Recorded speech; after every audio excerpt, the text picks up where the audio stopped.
लानत है तुम्हारे ऊपर। मैं चैलेंज करता हूं बीजेपी को, हिम्मत है तो एमसीडी के चुनाव टाइम पे करा के दिखाओ और जीत के दिखा दो। सासा भाषण सासाम और मैं जहिरुल इस्लाम एबार बीजेपी तथा भारत प्रधानमंत्री नरेंद्र मोदी लय प्रत्याह्वान जनाले दिल्लीर मुख्यमंत्री अरविंद केजरीवाले दिल्लीर एमसीडी निर्वाचन केंद्र करी এই प्रत्याह्वान जनाइছে। पृथ्वीर सर्वबृहৎ दल হৈছে बीजेपी दल और এই কথা জহাই ফুৰে बीजेपी কৰ্মকৰ্তাসকলে তথা प्रधानमंत्री नरेंद्र मोदी और তাক केंद्र करी এইবাৰ एक बृहৎ प्रत्याह्वान जनाले एक डाঙৰ चैलेंज दिले अरविंद केजरीवाले जे पृथ्वीर आटाइतকৈ डाঙৰ दलटुए एबार भय पाइছে आम आदमी पार्टी तथा अरविंद केजरीवालक। प्रधानमंत्री नरेंद्र मोदीয়ে एबार भय पाइছে मात्र दिल्लीर एमसीडी निर्वाचन केंद्र करी इमान भय पाइছে जे दिल्लीर मुख्यमंत्री अरविंद केजरीवाले जिकी जोৱাৰ भयत निर्वाचन बातिल करिছে प्रधानमंत्री नरेंद्र मोदीয়ে। भय पाइ গৈছে कियनो प्रधानमंत्री नरेंद्र मोदीर हे साहस নাই, हे क्षमता নাই। যদি দম আছে प्रधानमंत्री नरेंद्र मोदी तथा बीजेपीर তেতিয়াহলে दिल्लीर एमसीडी निर्वाचन अनुष्ठित करी সেই ক্ষমতা प्रदर्शन কৰিবলৈ प्रत्याह्वान जनाइছে दिल्लीर मुख्यमंत्री अरविंद केजरीवाले। अभी पिछले कुछ दिनों से जो देखने को मिल रहा है वो एक तरह से शहीदों के बलिदान का अपमान है कि केंद्र की भारतीय जनता पार्टी सरकार दिल्ली में नगर निगम के जो चुनाव होने थे उसमें सब लोग जानते हैं कि इस बार उनका भारतीय जनता पार्टी का पूरी तरह से सफाया होने वाला था। अपनी हार से बचने के लिए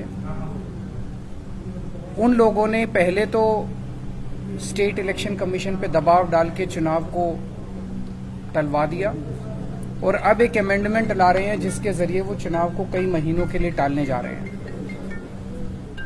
ये बेहद दुखदाई है। अगर इस देश के अंदर चुनाव ही टल गए तो फिर जनतंत्र क्या बचेगा, फिर जनता की आवाज क्या बचेगी। फिर तो सबसे ज्यादा दुख आज के दिन भगत सिंह की आत्मा को होगा जिन्होंने अपनी फांसी पे चढ़ के उन्होंने इस देश को आजाद कराया था। इस दिन के लिए थोड़ी कराया था कि एक सरकार आएगी और चुनाव ही खत्म कर देगी इस देश के अंदर से। जनता को बेसिक अधिकार है चुनने का, अपनी सरकारों को चुनने का। तो मेरा केंद्र सरकार से ये अपील है, हार जीत तो लगी रहती है।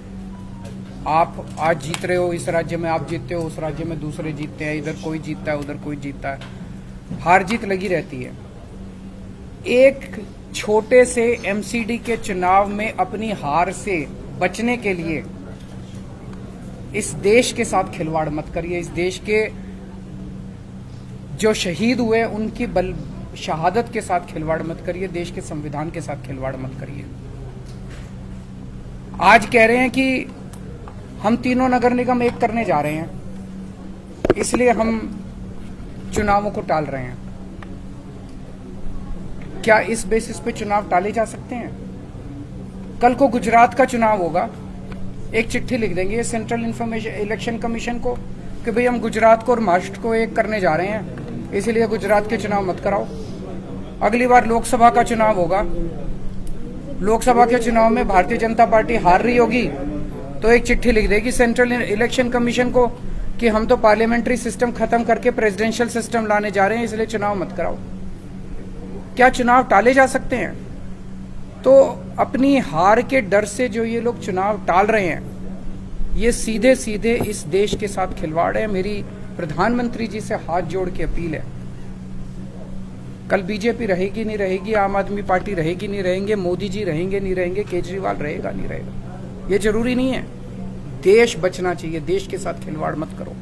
एक छोटे से चुनाव को जीतने के लिए आप इस देश की व्यवस्था के साथ खिलवाड़ कर रहे हैं, देश के साथ खिलवाड़ कर रहे हैं। ये क्या है? ये बिल्कुल मंजूर नहीं है। भारतीय जनता पार्टी कहती है हम दुनिया की सबसे बड़ी पार्टी हैं। अरे सबसे बड़ी पार्टी और दिल्ली की एक छोटी सी पार्टी से घबरा गए तुम? दिल्ली के एक छोटे से चुनाव से घबरा गए तुम? क्या हिम्मत है यार तुम्हारे अंदर, लानत है तुम्हारे ऊपर। मैं चैलेंज करता हूं बीजेपी को, हिम्मत है तो एमसीडी के चुनाव टाइम पे करा के दिखाओ और जीत के दिखा दो।